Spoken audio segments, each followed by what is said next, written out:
నమస్తే. మీ శైలజని. నేనైతే పావు కిలో టమాటాలు తీసుకున్నాను. ముందు కడిగేసుకుని శుభ్రంగా తుడిచేసుకొని అటు ఇటు తొడుగులు తీసేసుకోవాలండి. తొడుగులు తీసుకొని ఒక 4, 5 ముక్కల కింద కట్ చేసేసుకోవాలి టమాటా చట్నీకి. ఈ టమాటా చట్నీ దోసల్లోకి, చపాతీల్లోకి, ఇడ్లీలోకి, రైస్లోకి కూడా చాలా బాగుంటుందండి ఈ చట్నీ. 50 గ్రాములు గ్రీన్ చిల్లీ కూడా తీసుకున్నానండి. పచ్చిమిరకాయలు నేను కళాయి పెట్టుకుని దాంట్లో ఒక 2 స్పూన్ల ఆయిల్ వేసుకుని బాగా వేయించుకోవాలి. మంచి రంగు వచ్చే వరకుని. పచ్చిమిరకాయలు బాగా వేగితేనే చట్నీ బాగుంటుంది, టేస్ట్ కూడా బాగుంటుందండి. ఈ పచ్చడి చాలా చాలా బాగుంటుంది. ఇడ్లీలో కూడా మంచిగా ఉంటుంది. పునుగులు అంటారు కదా, పునుగుల్లో కూడా చాలా టేస్టీగా ఉంటుంది. పచ్చిమిరకాయలు, బజ్జీలు, వడలు, అన్నం కట్ చేసుకున్న టమాటాలు కూడా కిందలో వేసుకున్నాను. దాంట్లో తొందరగా తగ్గి ఒక స్పూన్ రుచి సరిపడినంత సాల్ట్ కూడా వేసుకోవాలి. దీంట్లో జీరా ఒక 1/2 స్పూన్ వేసుకోవాలండి. దీంట్లో 5-6 గ్రీన్ చిల్లీ చిన్న ఎల్లిగడ్డలు ఉంటాయి కదండి, అవి వేసుకోవాలి.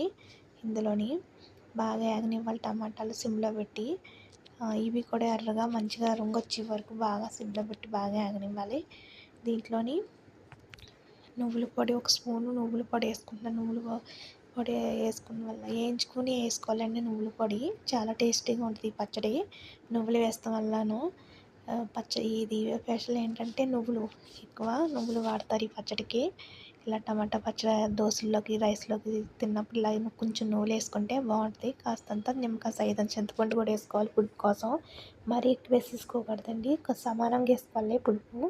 మరి పుల్లగా ఉన్న ఇడ్లీలో అంత మంచిగా అనిపించదు. దోశల్లోకి కమ్మగా ఉండాలి. చట్నీ ఇలా చేసుకుంటే కమ్మగా, రుచిగా, చాలా టేస్టీగా ఉంటుంది. చాలా చాలా బాగా నచ్చుతుంది ఇలా చేసుకుంటేని. టమాటాలు ఇలాగే ఇంకా బాగా వేగాలి. ఇంకొక 5 నిమిషాలు అయితే బాగా వేగిపోతాయి.